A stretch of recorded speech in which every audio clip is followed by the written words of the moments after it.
Well, most athletes train on solid ground. Ida Mathilde Steensgaard trained for something that had literally never existed before, though.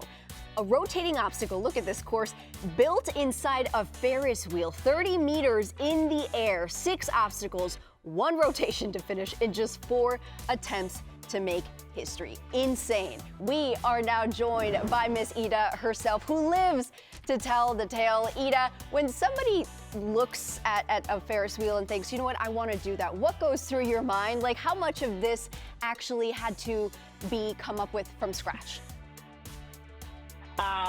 Well, a lot had to be come up with it from scratch, for sure. It was an idea I got 1.5 years ago at a New Year's, where I saw a beautiful Ferris wheel and I just couldn't stop staring at it. And I started thinking to myself, well, maybe I could climb a Ferris wheel. Maybe I could do something beautiful with a Ferris wheel, integrating my obstacle course with such a beautiful thing as a Ferris wheel. How much did you actually have to convince people, like, hey, I really want to do this, like, I'm going to be okay?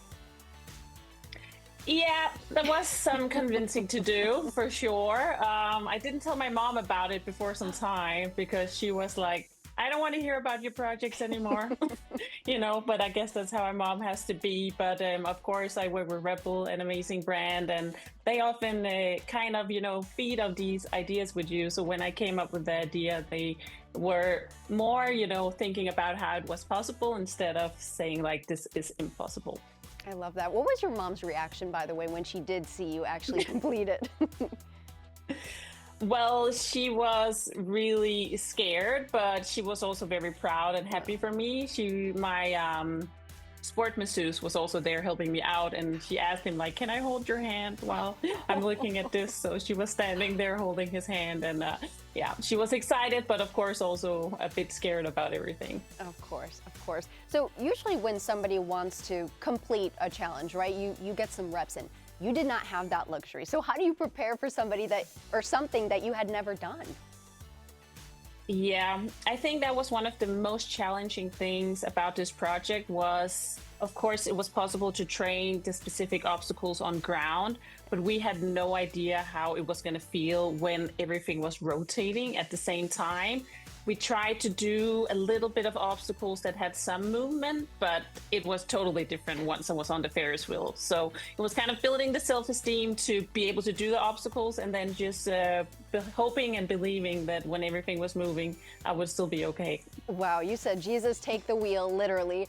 Ida, at any point, did you feel scared, or like, how do you kind of block that out?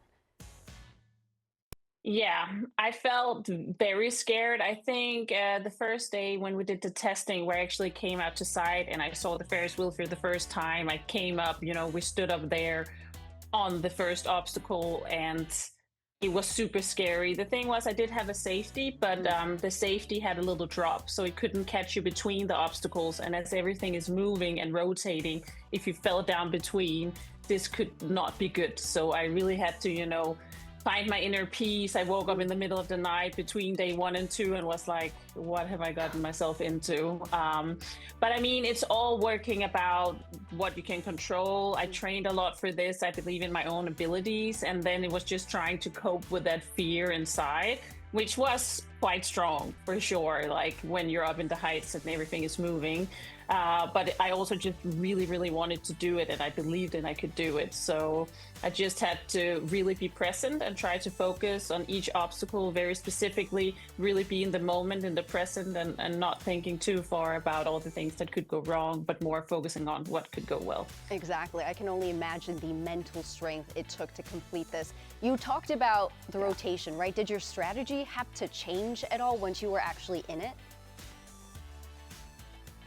Yes. So one thing that was quite interesting about the Ferris wheel is when it moves, it kind of doesn't look like I'm moving that fast because it's moving towards me while I'm climbing up the same way. But some of those POV we had with the Meta Oakley glasses, you can see how fast it actually is required for me to move.